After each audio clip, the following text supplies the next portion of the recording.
Welcome to The Wanderer's Compass, a Big Blend radio travel podcast featuring Joelle Machia and Ryan Slough. So welcome everyone. Joelle and Ryan have been to Europe. The last time, it's just like they just get on a plane and go.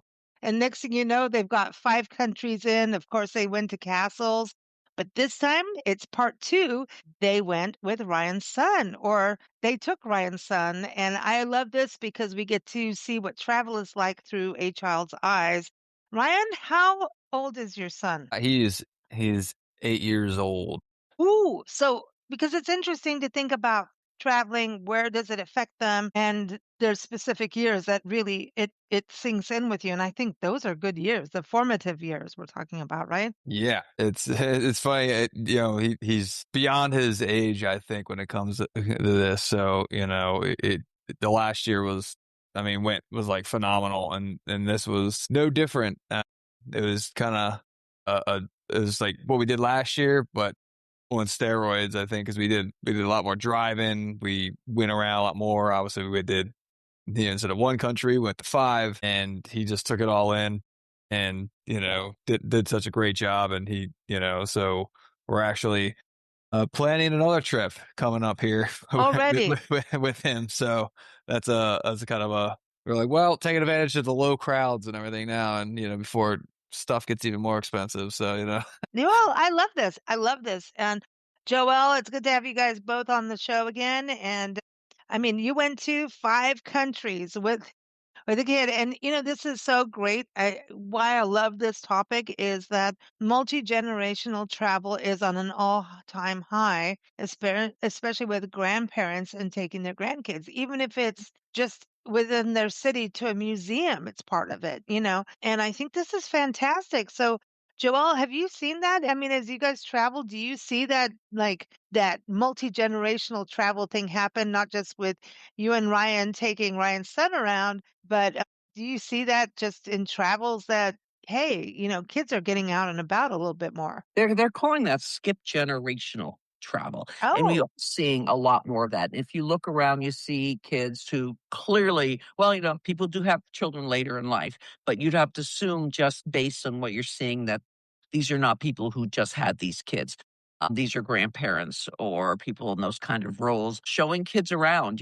I think you're seeing more and more of that, whether it's local, but even on the international stage. And what you're also seeing is multi-generational travel, where clearly the grandparents, the parents, and the young child are all together. And in a way, that's what we are. Nana to Archer's, to Ryan's son, and then so it's sort of that same feel. And I think we need to see more of that because these kids have such an incredible curiosity. And I think too many people underestimate what they're able. It's all about going to fun places. It has to be Disney World or Disney, or something like that, or Universal, but it doesn't. And what was amazing about Ryan's son is this incredible interest he has, this curiosity. To see it through his eyes too is really remarkable because I think sometimes even us as grown-ups, our curiosity gets dampened a bit. And when you go along with a child, their curiosity just never stops. And he is inquisitive. He asks lots of questions. He practiced languages before he left. And that's one of the things in the little interview we do with him that will air later in this episode, is he talks about what he would suggest other children do, and that one of it is learn the basic words. And he really liked enjoying saying bonjour when he was in countries that spoke French, saying, learning yes and no and please. Which we're teaching him at that point is cultural respect, being aware how people are different. But I think that what was striking to us, we still hear stories, well, they're rude, they're not welcoming. This trip was showed across the board, 5 countries, 5 different cultures, many different languages. Everyone was so kind to us. Everyone was so welcome, and they were patient with him. And it carries over, and he kept saying, "This is such a great place. I love Europe." And this is his first trip to the mainland Europe, and he was just so engaged with the people. He wasn't afraid. We initially thought, at first you're a little shy, but after a while he wasn't afraid of anything. He was totally into it, really into the people and their stories. And and the castles and the architecture. It was really incredible. I know Ryan couldn't have been more proud of him.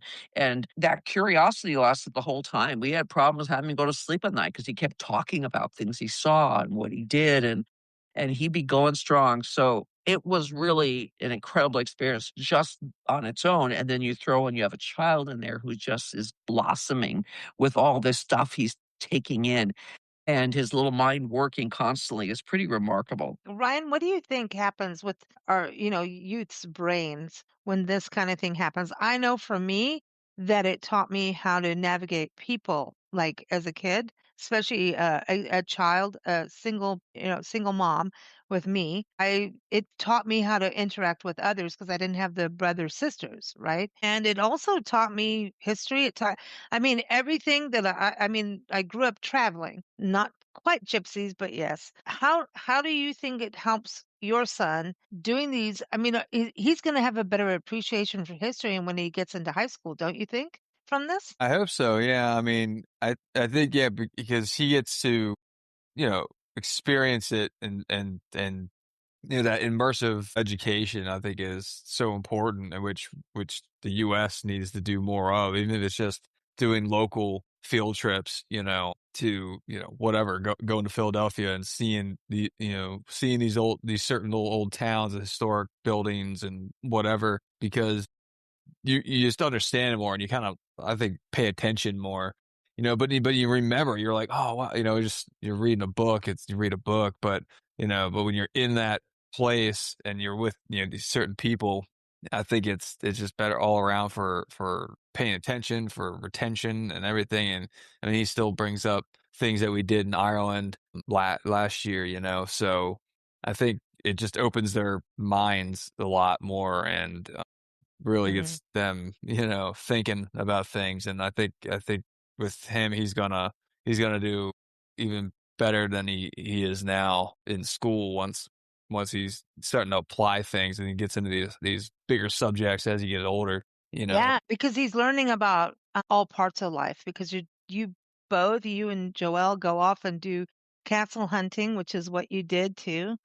You go to forts, you go to castles, and you go to a pub, and you go to a restaurant, and you go into a park. You kind of do an all-round thing. But when you go to castles and forts, I think he's learning life, Mhm. live and die, which is a very hard thing to teach a child, war. And Ryan, you're a veteran of military and have served, and thank you. But your son gets to kind of understand that a little bit more from a young age, and then he's not going to get it all now, but it's a way to have that conversation about what happens in life through war, right? Did you see that on the last trip last year, and then this trip going into castles and forts and things like that? Yeah, we did. I mean, we did a lot of last year, but I think he started to understand a lot more this year now that Wow, one he's. year makes a difference then. Yeah, yeah. Well, yeah, and we went to a lot. I mean, because we learned a lot about, all these different bad things, with a lot of Irish history, and all the wars and all this other stuff. So, he got to understand, what happened to them and how they had to fight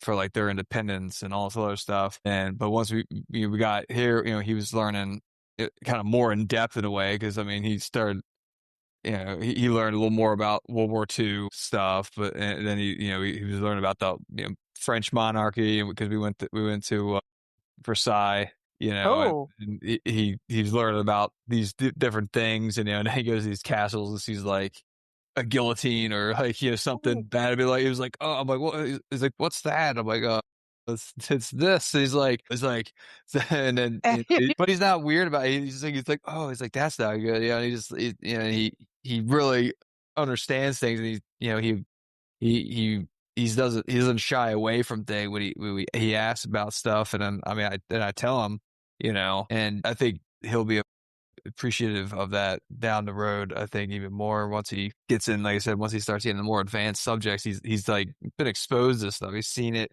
and he's learning these things.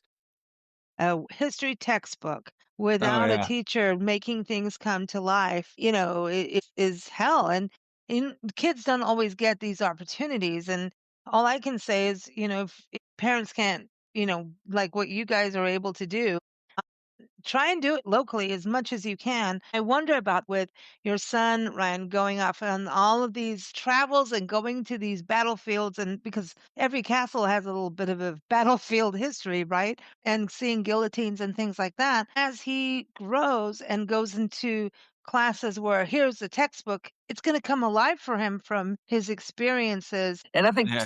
two things that were striking as we see what the Louis did, right? The multiple King Louis, he could understand we're, saying, well, look at this gold everywhere. Look at all this stuff that these people became so greedy while people were starving and so forth. And he became to understood why guillotine was there and things like that, because it was like the people rose up against this extreme got the extremes they went there to with their wealth while the people suffered. And so he started understanding that. And then some of the places we went were heavily bombed during World War II. And then Napoleon was fitting in here because a lot of these Oh, castles, yeah. Napoleon then Wow. also did things. So this understanding and how, a really strong lesson for him was the fact that, hey, look what these guys did. Look what happened to him in the end, because, imperialism and this need for, just stature and showing off didn't end well for these people. That, yes, they're beautiful sights, but there was a cost in the end for that. And so it was just that. The other thing that struck him is everywhere we went, and I mean everywhere in all 5 countries, there was always school children being brought on field trips everywhere, Oh, even preschoolers being brought to castles. really? And so Oh, wow. literally every age group. And he said, wow, we never get to go to, and it's just like, because they do, they're strong believers in that. I know just from my family in France, that just brought the whole thing, it connected it. So I think that's where I thought his curiosity was really cool, because he wanted to understand how it all connected. Well, yeah, there's this beautiful palace, but there's a downside to those things too. And look what happened when people got too greedy. And so it was really, and then to see, so I think as he's going to learn about World War I, World War II history, this is all going to be very live, because he was always asking questions, asking later, thought provoking. It was really cool. And this trip, when we first started this trip, we were in Paris, and I have family in Paris. And so the first day, we have the strong rule that the first day you travel, you just move until normal bedtime, which is exactly, we got to the hotel at 3. My gosh, you Not guys. not sleeping much on the plane, but we never stopped. I think how many miles? We put 5, 6, 7 miles in that between the hours of 3 and Every 9. world traveler I know says when you land, you just don't go to bed. No, you move. And we were afraid he'd wipe out. That kid was skipping down the streets of Paris, literally. And he was having croissants and baguettes, and he fell in love with Croissants. fromage blanc. And Oh, he was living it. And it was just incredible first start, just the three of us. And then the next 2 days, my cousins joined us and took us around and took us to all the amazing sites in Versailles. And I remember we were explaining to him how you have to kiss cheek to cheek in France. And he was just like, oh, I'm not going to do that. That's weird. And and this is before we left. And I just said, well, you know what? You just do what you're comfortable. And I'm telling you, when it's time to say goodbye, he was kissing him cheek to cheek, because he assimilated. It didn't even hesitate. It was just Didn't funny. even It was just hesitate. funny because yeah, I think as you saw me, me do it, and like I met him each day, just like and I'm like it's just what you do, but that's not and he saw that, and then by that second day when we left, he's like bye, and it was pretty funny. It was I just have to say that this month of July is French American Heritage Month. So, Joelle, it's a month for you.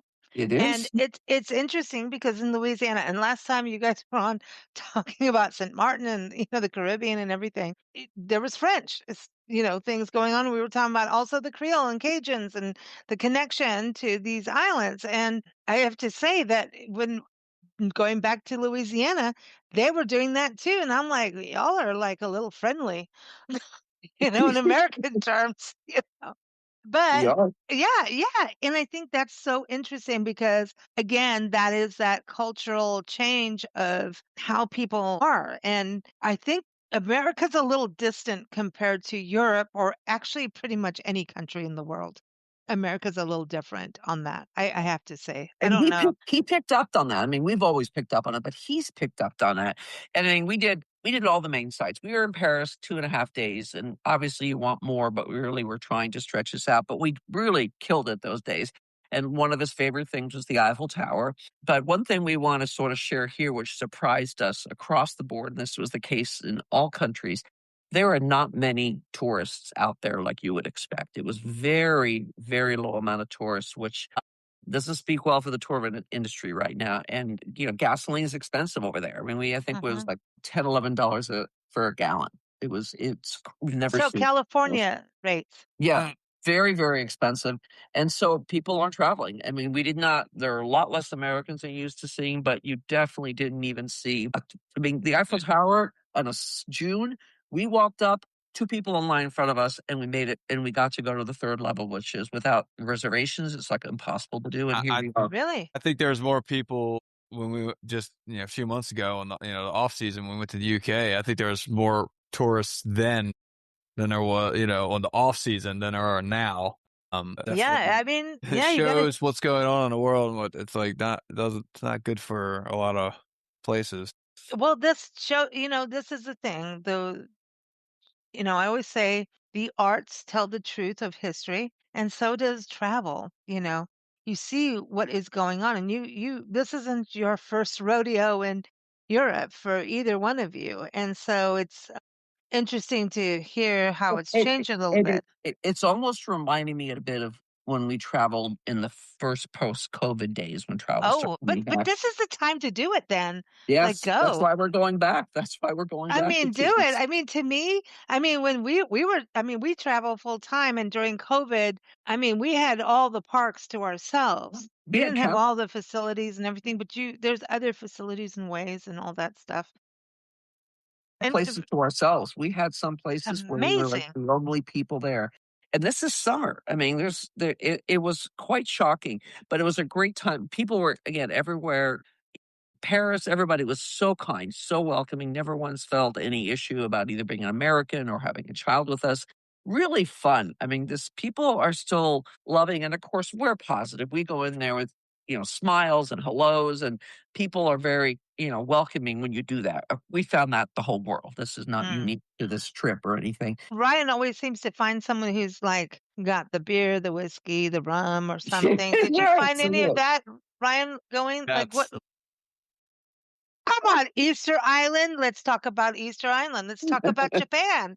Let's talk about, Scotland. Do you want me to recite a list? Like, really, you apparently make friends and have better experiences than most of us in these regards. But let's just see. Did you get any new flavors in these five countries? I would say new Hmm. flavors, but I definitely. I mean, we like hands down. Belgium has the best beer ever, And it's the Trappist monks, right? Or the and Trappist monks. if anyone says differently, they're wrong. But No, I know every single person that has gone there and done that, they are like exactly like you. Is it the Trappist monks or the Trappist monks? It was the monks, the the beer technology. Yeah, monks. so good. The beer monks, Beer monks. so good. But I don't think I tried anything really new. I don't think. But yeah, lot of.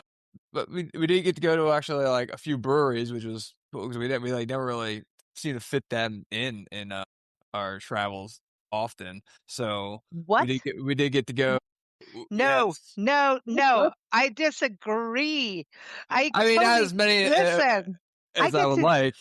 I get your articles, I get your interviews, and there's always some kind of brewery or distillery in there. I don't know. I don't know. We did have a few. We went to what, two breweries? Was it two in Bruges Yeah, or one in two Bruges? in Two in Bruce. Bruges, and then we went. I think we went to one in Ghent. And, Yeah. Everybody has to go. You went to Ghent. Ghent.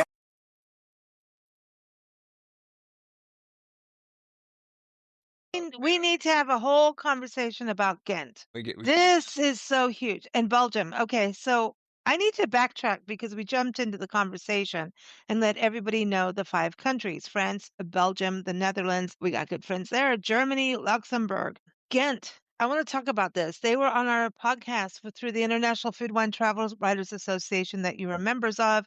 That's how we all met. The Mhm. art history in Belgium is insane, insane. It's And incredible. we actually this country had all these artists' art and then finally gave them back this year in March for Women's History. And so all these women artists are being represented in Ghent, I believe it's Ghent or someplace there in Belgium. It's so important because women throughout history, there were artists never got to be represented, but they kicked butt in art, and it's finally they're home. Let me put it that way. They got to go home with their art this year, and you were there. Belgium And is an amazing country. I mean, it's. I I want to really would want to go. spend more time exploring it. Bruges, this was we've been to Ghent once, but Bruges we never been to, and Bruges is amazing. The whole city is a UNESCO Uh, site, and they do such What? an incredible Really? job. Yeah, one of the only ones that in Europe that is the whole city, and just the story there, the history, the faith, the Catholicism there is very strong. I mean, the Beautiful. yeah, beautiful, Mm. beautiful. We all, I mean, Ryan's son, all of us were absolutely captured by the food, the people, the history, the canals. It was Was watching everything amazing. on Facebook, I mean, and Instagram, mostly with you guys with that, and I'm like, "Dudes, Yeah, like, that's a little. I mean, it's a manageable mhm, town. You know, it's Very still nice. pretty big, but you can walk it in a day if you wanted to see everything. It's just you're gonna have a long day, but I mean, it's all and the square is really cool. So they have all these different squares. Was it four square, five main Four, square? four, four. Sure, and the one main one has, like, centuries worth of architecture all at once. So it has Romanesque, it has Gothic, Neo-Gothic, Baroque, the newer Baroque, the old Baroque, and then, what's the Renaissance, and then, like, some modern buildings all, like, in the same square, like, I love all just that." these it's crazy, yeah, so it was really cool. So much there. I mean, then the little, the chocolate stores and Oh my gosh, the all the other chocolate. stuff. So And yeah, Did you s his son uh, could not say enough about the chocolate and the waffles, and it was just I mentioned okay, wait, we got beer, we got chocolate, we got waffles. Okay, so this French is all in fries, French Belgium. Oh, fries. yeah, Belgian waffles, right?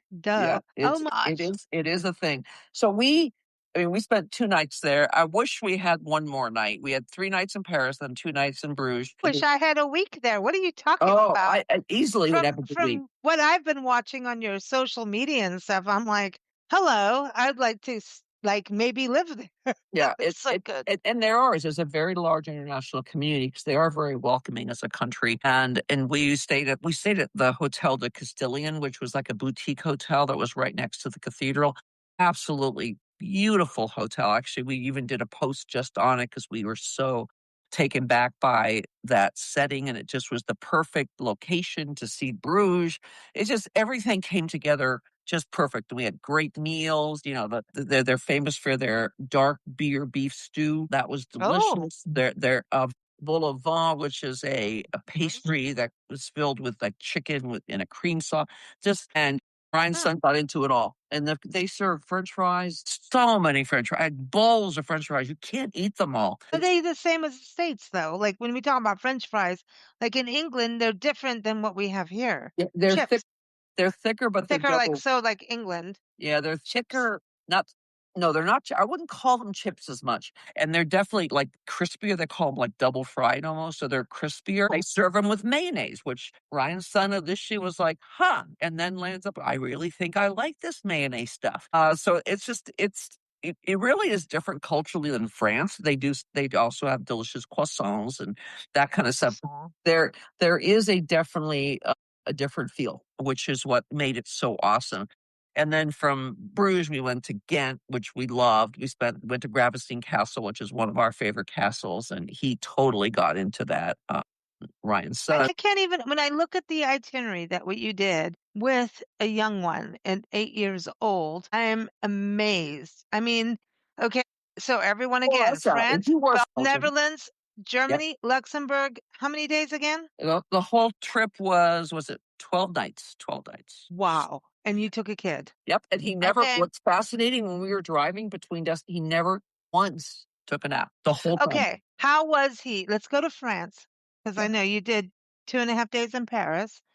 Okay. So you did the Eiffel Tower you were talking about, but you took him to the Louvre? We took him to the base of the Louvre. We did not go in. It was closed. It was the day they are closed. They're closed 1 day a week, so we didn't go in. But we went underneath the Louvre, and we went to the I pyramid. didn't even know you could go underneath the Louvre.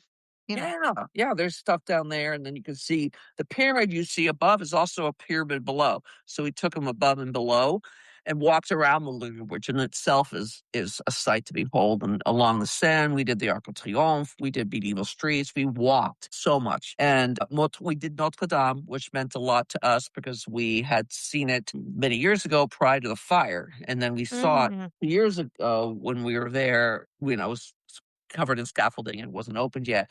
And we got to go inside that which was actually did it a beautiful job on the remodel. And it was really, really a special to go back and see it after all that's happened to it. And so it was just Paris. We did actually finish the trip in Paris, sort of.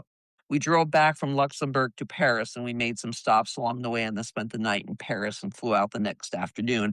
But so we did go back, and we were really 3 days in France because we took that whole day trip back. And we went to Reims, which is this Champagne region of France. And we actually did one of the chalk tours in the Champagne region, which I had never done. And I was so excited to have that chance. And did one of the most famous champagne houses of Clicquot, which turned out to be a fascinating story. And we were a little worried he might be bored during that tour, which was like an hour and a half. And nope, he was totally into it. He loved going down to the caves and he got to try apple juice while we had our champagne. Okay, but you know what? See, this is the thing. This is where people go, no, kids, wineries, and we've done some Mm, shows with parents going, hey, it's how you handle it and how they handle it, the exactly. winery or the place. And from what I've always known is that Europe is all ages when it comes to All ages. wine. And dogs. To all ages. Well, And good, we because I saw have a dog dogs jumping everywhere. on my lap. They were they, there were dogs at the Claquette bar, I'm sorry, the cafe, and there were some inside. Their dogs are everywhere. They're very welcomed as well. So children and dogs, this is very family oriented, and there was really even nice restaurants. You'll see children. They're encompassed part of their lives. They're not sort of left at home. It's not this idea. They're out there experiencing life, which I think they do a very good job of. And so Belgium, he adored, we adored. I mean, we were like, oh, we wish we had more time here because it is an amazing country. The Netherlands was an interesting stop for us. We just wanted to do something a little different, a little more low key. And so we were in a in Netherlands, in an area, Maastricht and Roerd, which we had never been to or knew anything about. And it was 2 nights as well, but it was just perfect. We did these caves, these incredible caves that we went deep, the limestone caves we went into. We did multiple churches because Ryan's son is very much like his dad. They love going into and seeing the beautiful architecture of the churches, the stained glass. So that was really fun. It just really, there was a pool. So Ryan and his son went and played in the pool for a while. So it was just sort of a change of pace, but also got to sort of get to hear because they were speaking Flemish or Dutch there. And so, and again, having a different feel of things, a different sense of things. And it was really cute town and so forth. And then we went off to Germany, which, we had gone through this one town years ago and we absolutely fell in love with it. And we decided, this is where we're going back for 2 days. And this is where our castle hunting, we did almost 20 extra castles on this trip. And we hit our So you're fights. over 500 now. We hit 500 at a castle called Marksburg Castle, which was Ryan's son's actually in the end favorite castle because of the tour guide we had. But Ryan could maybe go into more some of the castles. Yeah. We stayed in Cohem, Germany, which is underneath the Cohem Castle, and the town itself is classic German. But we got to see some amazing castles during our time there, and Ryan and I had different favorite ones. Yeah, my boy and I, we hiked up sort of a mountain a little bit, and we got to two different castle ruins up there.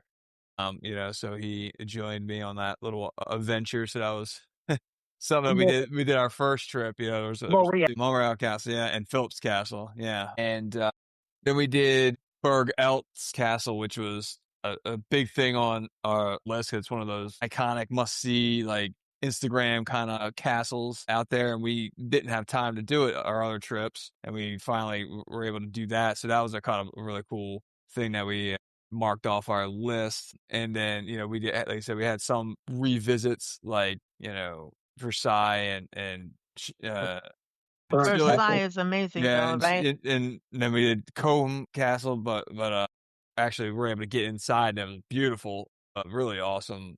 rebuilt, and then Chantilly, which she's been before. I've never been, so that was beautiful as well. Chantilly Yeah. lace and a pretty. No, sorry. No, It's one of the most beautiful castles, I think, from a I visual didn't know perspective. it was a castle. It's Yeah, absolutely, it's very, also very pretty. built at the same time Versailles was, and it is surrounded some of the most beautiful grounds you've ever seen, but it is breathtaking. It's also in the city of horses. City of Chantilly is a city of horses, and And they have it's a one of riding the school there. yeah, and the stables there are one of the grandest stables ever built in the world. It was built by Louis the 15th or 14th. Incredible stables, and they're still used. We got to see some gorgeous horses. We went to the horse museum. Oh Chantilly wow. is absolutely, and it's only 30 minutes north of Paris. It's incredible. And from there, went to a town called Compiègne, which also has another castle built by the same monarchy. And that one was really cool as well. And it's just about another half hour, 40 minutes from Chantilly. So they definitely like to have lots of fancy castles everywhere. But And we there's a saw lot of Louis and a lot of Chantilly's going on. Yep, yep. And then we ended our trip because again, castle hunting was a big piece of this. On the way back from after doing the champagne houses, we had said, "Hey, should we do one more castle?" So we thought we found one along the way called Pierrefonds, and we regretfully didn't get in. We got there right when they closed, Like but but 10 minutes yeah, too late. when we turned the corner, we are coming down this hill and we saw it. Oh my gosh. I mean, all three of us were like, oh my God, it was this absolutely breathtaking castle. And so we definitely want to go back because it must be incredible inside. So we just saw some absolutely breathtaking But oh castles. my gosh, you guys have now done over 500 Yeah. castles. I mean, this is a celebration. It is. I actually pulled his son aside and said, okay, when we go inside Marksburg, I want you to go up to your dad and say, congratulations, you've reached 500. Because Ryan didn't know we were at 500 exactly that time. So he did. He went up to his dad. I would walk 500 castles. Walk 500 Oh, I've more. walked, I've walked some. Oh yeah. I mean, but here's the thing. Yeah. Okay, so I want to go back to this castle hunting that you do. It is like touring a castle is like it's an adventure and it is just not an easy thing. It is not just like, You you can guys walk have a done lot. a lot of walking and some of them you have to get reservations for. What Yeah. I've learned, some of them you have to, fix how you get to the crowds and all that kind of thing, or Yep, Hike that's get the away trails from the and crowds. mountains. Yeah, literally climb mountains in cases and steep hillsides. I didn't go up to This those is a too. sport. Yeah, there's some. Castle, I'm going to call it castle jumping is a sport. It's jumping now, not just, you know. No, there's ones I can't go up because both of us. I fell when I was in Paris and did a Oh, job on a hamstring, so I was no. slowed up a lot. I was And like Ryan, day two. day two, and then Ryan hurt himself right before he left at drill, and actually toward the end of the No. trip, after his steroids Uh, wore off, he was back wearing his sling. So we definitely were not at our best, but we never let it. You make a good pair. I mean, come Yeah, on now. yeah, Well, we pushed but through. I actually want to bring that up. When we travel, things go wonky, Boy, and it's really horrible when it happens, but later it becomes a fun story at a cocktail party or dinner party or whatever. But we have to be aware of these things, right? When we travel, that things happen. I mean, I remember Joel, you talking to me on, Nancy had taken she fell on a trail, like a rocky trail. She had fallen. And I remember talking to you, you're, a former nurse here. And she's like, well, you told us exactly what bandages Nancy needed to have. And you were talking about like, hey, I did this and this is what you need. And you fell. Did you fall? As I recall from that conversation, because I was worried about Nancy. So I don't know if I'm remembering correctly, but you fell off like a Mayan pyramid or something. I Or know. We went up a very, very steep pyramid outside of Mexico City, and it was very steep and very high, no railings. And I was getting weaker as we got up, and Ryan was ahead with the guide. So he, wasn't aware that I was struggling. And on the very last step, and all I could say is if I had gone backwards, yeah, I wouldn't be here. But I oh, fell face forward into the top of the pyramid And I must have made a noise because it drew attention immediately from Ryan and the guide, who saw me face down on in the top of the pyramid, and I had lost consciousness. I had a concussion. When they got to me, I guess, and rolled me over, I was covered in blood because I felt face first into this, and I was beat up. I was, oh my gosh, it was. I remember the guy was like, "Should we go back? Should we go back?" I said, "Nope, I'm here and we're going to make this work." But I always have a medical kit with me. So I dressed all my wounds, clean them, put Benadine on, and we powered Benadine, through it. that is. Yeah, I that's what know you were. you told Nancy she needs Benadine now. Yep. And I always carry Benadine on trips. So we powered through. It was a very rough next 4 days. I knew I had a concussion, but I am as a nurse, I knew I was aware of time and place and I knew I was okay. And, but when I got home, turns out I had broken my ankle, I had broken my wrist, I had Jeez. actually cracked my nose and had covered in, bruises and black eye. And it was just, we powered through. And I've had other falls on trips. Ryan went on that, we went that one trip to Curacao and with him in a wheelchair because he had just broken his foot. Oh So my God, you guys. he was like, should we So kick? we're not so bad on our side as we travel the country. Yeah, no, You it's guys, part of it is pushing through, knowing when you need to rest, and you do need to rest.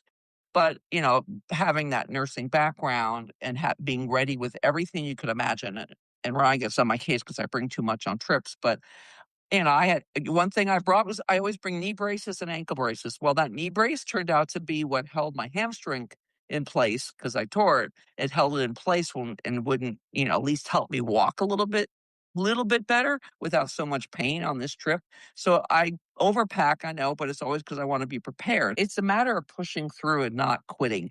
And hmm there are times you want to, the Mexico City one was a rough one for us. And then on top of that, on the flight home, Ryan started getting sick and wound up having COVID. So that was a really oh, you guys, medically challenging, but you know what? We loved it. I still say it's one of my funnest trips, despite all the injuries and pain and Ryan, how do you feel about that on this side of On that trip or just getting Yeah, I hurt mean, all the time? because when things go wonky, they do end up being good stories, right? And at the same time, that's the thing especially, I'm going to bring this back home to traveling with kids. Boy, they run off, they do their things, and it's like letting a dog loose in the dog park, and you don't know if they're going to come back yeah, properly. yes, it's now we've all had. I think Ryan's learned. He's left on trips not at his best, having had neck surgery, and then also, My God, this you broken guys. leg. But you But we keep going. This is refuse. an We keep inspiration for going. people, Yeah. you know, all of this. So, what is it for Uh, you uh, traveling? uh, well, people can't see the things for me, See? It's boring. Yeah, I That's don't know. one of the best answers about travel I've ever Yeah, heard. I think it's just because especially if you're already on the trip, I'm like, well, man, yeah, spent the money. I'm not gonna just fly home now or whatever, But I think, yeah, it's just Work through it.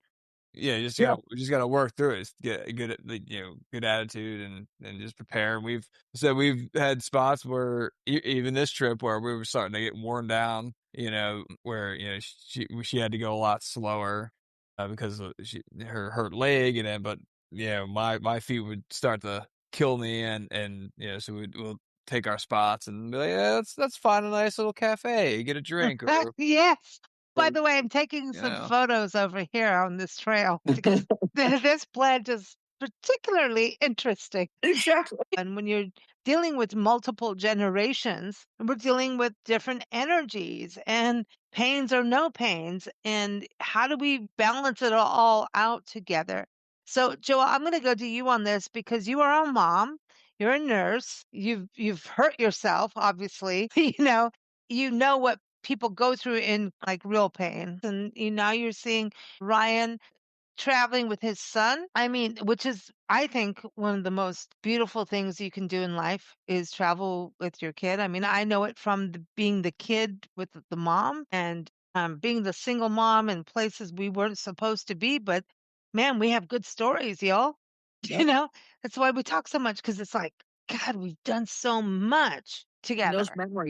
those memories are gonna be there, and now especially I think with how easy it is to photograph with cell phone, young people are gonna have that rebuilding of that memory because, you have those memories, but back then it was a paper photo and there weren't that many of them because it was expensive to, process them. Now these kids could look at a video, that we make in a short time and see their memories, and you see that with his son looking, Ryan has one of those things at his home where the pictures are going through of their various moments in life. And so they could see it. It's constantly being replayed in their heads. So it's going to be easier to remember. He'll remember these moments, and he remembers a lot from Ireland. So I've no doubt he will remember a lot of this. And he's, the words he learned and the language. And we left it up to him to decide if he wanted to travel again this summer. And he said, absolutely. He was our driving force behind it because he just to see his excitement and where he's going with all this energy and so forth. It says, like, let's make the most of these moments. Number one. Number two, it seems to be a very good time to travel because there's not that many people out there. And so it's even better when you're traveling with a child and it's not super crowded. But even then, like Versailles was really busy. That was one places I would say was crowded. I've seen it worse, but even that That didn't seem gets to scary though, bother him. because you Yeah. wanna with a kid that's ready to roll, you wanna, like, reel them in and not lose them. Right, Like, because isn't there also that kind of thing to think about when you're traveling with a kid is, like, you don't wanna lose them in the crowd? Like, if you go to India or Yeah. something like that, oh holy gosh. hell, the chance of that happening is real, you know? Giving up Go ahead, Ryan, I'll let you. I was gonna say, well, yeah, I mean, he's smart. I mean, we try to, make sure we always stay with us, and everything else. We did have one moment in what city was that? It was raining, It was cool. Germany, I believe we were in. and we're like we're walking street or whatever, and then we were looking at something. We look at something, and then I turn around, and he's gone. I was like, where'd he go? Like, we just crossed this bridge, and he's gone. And then look, and then so he was playing around, and he ran up like 4 stores and then sat under the overhang, because it was raining, and like just sat at the table like to kind of like sort of hide from me. And I started freaking out real quick. I walked up and down, looked at like all the shops, and I was like, "What the crap?" Until I walked up further, and I saw him there, and he got a little scolding on that one. That was like the only bad thing. I was like, not funny at all. And he's like, "Sorry." And I think that was the only time moment, and he was not far from us in the end. Yeah, he Yeah. learned, it was only like 2 buildings up, or, Or little yeah, stores, little shop, stores. because right on the street. But yeah, I mean, normally, because he's so like good about things, I never have issue. He always stays close, he always listens. He's like very smart, but I guess But I don't you're know. getting into He those ages he now. he Start, thought, you know, it'd be funny, like, "Oh, I wanna, like, sneak over here real quick," and, like, just had a lapse in judgment once, and even just hearing Ryan talk, don't you know that it comes from him? Like it's just it's a spoof. It's kind Yeah. of that smarty pants thing, which means he's got brains and he's like testing the waters, He which is. And I think is a good sign. he was very confident. He wasn't nervous anywhere we went. He was considering how many days and how many miles. I don't think there was a day we walked less than 6 miles, and sometimes 8. He always was near us, and he wasn't that far. It was just that it was raining, so he went under a cover, so we couldn't see him for a few seconds. But at this, but we He's messing with Yeah. you. He made the rules after that you have to see us, one of us, 100% of the time. You can't go anywhere that you can't see us. If you can't see us, so he was great. I love Honestly, this. having kids younger when they were traveling when I was younger, it's like my parents lost us all the time because there was 4 of us. It was amazing. But he's just so confident in walking around. He knows how to engage people and so forth. And Luxembourg City, by the way, was our last stop, and I love that is such a stunning. Well, that made me think of him because he Luxembourg City. I mean, going into the Bob Castmates, which is the tunnels that Luxembourg City is famous Mhm. for. He loved that city too, and it's a really naturally beautiful city. And I was still taken back again. I was like, we spent 2 nights there, and I wish, you had another one because there's so much to see and do. There was a church we went to see Notre so many Dame. hills. What? It's so many hills. Somebody else, yes, there's a lot of hills to walk, but if you went to this the cathedral there, the Notre Dame Cathedral, he absolutely adored that. We did, I mean, we all did. So there's just it was so each stop was so diverse from the others, and Luxembourg isn't anything like Paris to me, and then, of course, Netherlands was more small townish, Bruges was this, medieval. It offers such I love diversity along the way, and then the natural setting of driving through these, vineyards and through the countryside and through the rolling hills. This was a perfect. It really was the perfect trip. We sort of did a loop. We started in Paris and then in Paris, so we didn't have to worry about rental cars that were funny, and so having to return to different airports. It was really a remarkable schedule that I think had we had two, even he said, I wish we had 2 more days, and Why, see, this is exactly the thing. Nancy and I do that on our pet sits. Every single time we have to leave, I go, "Can we just have one more day?" and It's a it's one. better than saying I'm glad I'm leaving. I've No, never no. Majority of the time, it's just really, if we just had one more day, it would just feel better. I don't know. You would have done something else, explored more, or done something. But that means the destination is just hooking you back in to come It back. is. It is. And I'm sure they will go back because there's so many things. They said, we just to make some more time here and we should go visit here. And then I mean, Ryan, did you think, I mean, in your viewpoint, I mean, was it at what you imagined or even like better? How he would react to all this? Yeah, I mean, I think it was funny. He was almost like jaded by the end of it, or not even like end of like partly in because we started joking. So every time we go somewhere, I'm like this next huge beautiful castle or something. I'm like, oh, look, it's terrible. Look how plain that is. And the It's worst always worst fantastic. location. He's like, yeah, it's a terrible location. So modern looking. I'm like, yeah, joking around. But yeah, I mean, it was a great trip. I mean, everything was just like a big experience, and he got to see some forts. He got to do new different types of caves and stuff, and new big castles and palaces, and then like those big, touristy must do things like, you got the top of the Eiffel Tower, and all these different things. And it just was like, pretty much perfect. I mean, even with the little bit of rain we got in a couple of days was like, not really a big deal. And the weather was great. It was in the anywhere between low 60s to I think like the hottest day was low 70s. So yeah, it was nice. So it And, was. and the food was a big element because Oh yeah. all of us, but he really wanted to try things. And just one day I said, "Oh, look, the menu has chicken nuggets." And he looks at me and goes, "Nana," he goes, "That's too American. That's not what I'm gonna eat here." And he meant it. I mean, he didn't want it. He wanted to try what was unique to that region. And he was very curious what that was in each separate place we went. You both see something different when you go with Ryan's son. You have a Yes. different experience. I definitely focus on a little more things, and I explain a lot of stuff to him, so I'm always like reminding him of like, oh, what's that? What's that? He's like, oh, that's the arrow slit or whatever. I'm like, what's that? I'm like, that's the mortar hole, or that's the toilet, or you can see it like the features sticking out of the walls, or just remind him of like different things, and it just opens so much opportunity, I think, for down the road. And he now wants to learn French.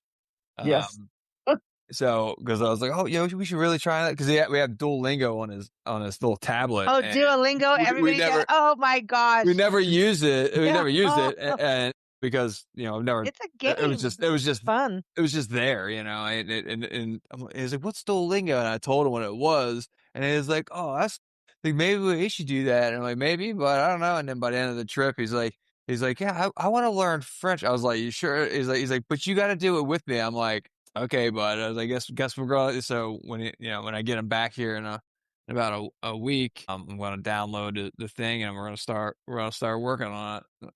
I think what you're doing is so, so special. And a lot of parents say, there's no point.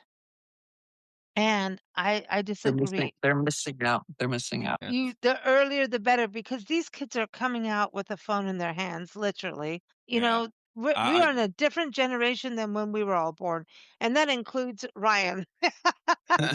Yes, it does. The sooner we can get them out traveling and experience things beyond their phone is more important. How is that balance, Ryan, with phone stuff? He don't use his tablet when he was in the hotel room or in the car. His first trip he didn't like touch it at all. This one I guess it was a lot more driving.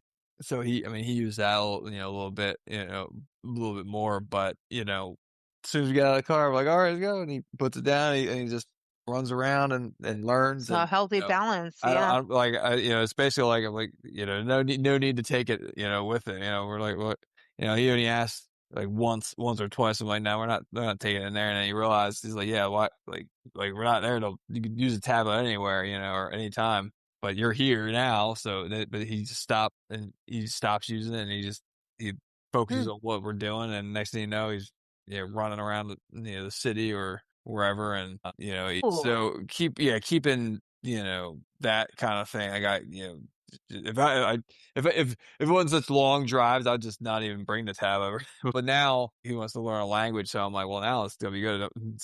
I'll just have long drives and just yell at him and be like, no, you better put the lingo back on. One of the biggest issues with phones and so forth is we're losing human interaction. And traveling forces you to have human interaction, forces you to connect with people, especially as what we enjoy so much is meeting people and talking to people and learning about them. And he is picking that up when we're traveling too. So it's really a social thing because by nature, his son, historically has been somewhat of a shy person. Things he gets nervous about things. I've seen that dramatically decline with him. There's an adventure in him and this lack of fear. And not I'm not talking about being high risk person at all. It's just more that he's confident. He's more confident because the more you experience these Oh, things, the more you feel better about what you're capable of doing. And I can say I've seen the same thing with Ryan. In the years I've known Ryan, and the 19 years I've known Ryan, I've also seen this young man grow into someone much more confident, such more worldly, much more critical thinker. And I really think a big part of that is the travel, is because when you start seeing the world outside of your little prism, it's amazing what that opens up in your mind and your understanding of people and your patience with people, as well as just your appreciation about how blessed we are.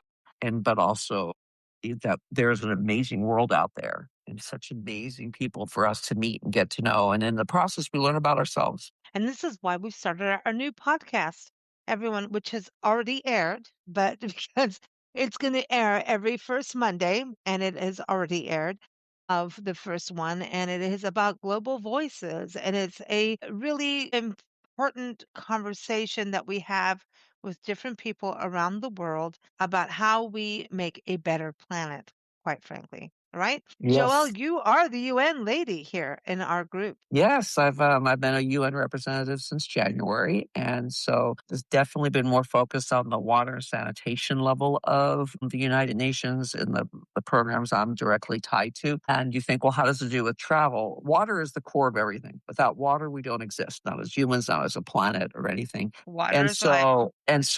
it plays very dramatically into travel and tourism as well, because sustainable travel ties into we need to have environments that we can provide safe water for, not only for the tourism, but obviously for the people.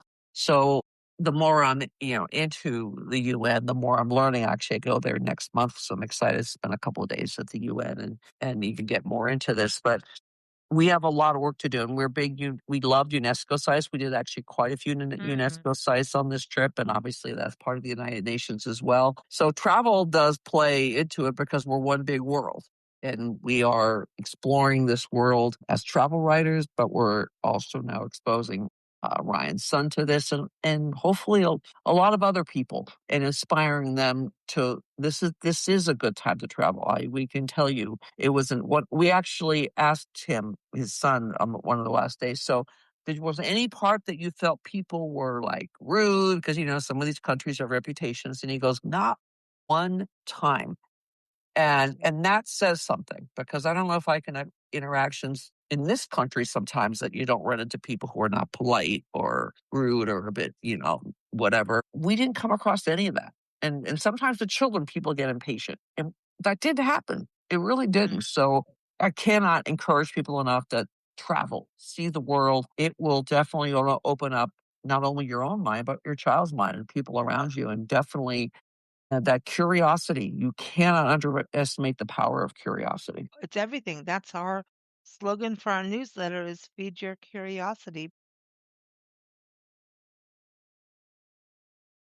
We all have a united connection. And I think one of the most important things about today's show is our youth and traveling with them to have real experiences beyond the phone. Yes, they're going to have the phone, the tablet, all of that.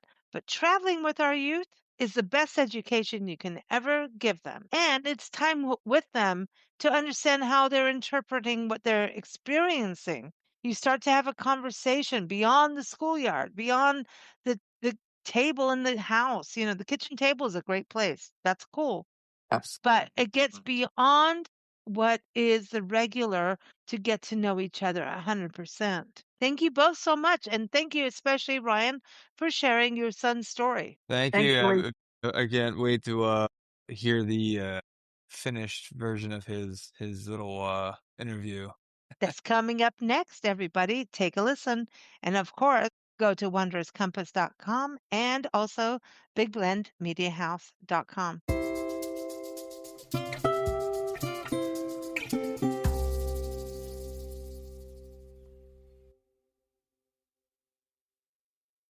We are starting a conversation here with Ryan's son because we want to hear his viewpoint of the trip we just took. So first of all, we visited a lot of castles on this trip. Which castle was your favorite and what made it so special for you? That's hard. I would say probably the Marksburg Castle. The one in Germany. Mhm. And what made it special for you?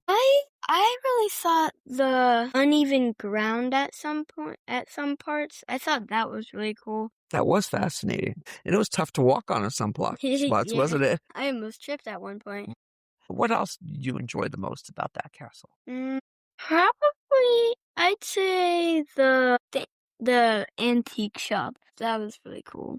But there was one more part that you loved the most about that tour, because at that place you could only see the castle if you're on a tour. Mm-hmm. And what did you enjoy about our tour? Oh, the funny tour guide. The funny tour guide. He really made you laugh. That was a lot of fun, wasn't it? He had some good stories, and that was really a fun experience, I think, for all of us. And we'd like to see how excited you were during And it also too. the owner of the castle said, "Have a great tour because this is one of our best tour guides." Yep. And we definitely felt he was a really, really good tour guide. Mm-hmm. So we visited some very old churches and cathedrals. And I loved how excited you were when you went into them. And you always insisted on taking our camera and taking a lot of your own pictures. Yeah. What did you think when you first walked into those buildings? And what stood out the most to you? I would say probably the rose windows. Those are really cool.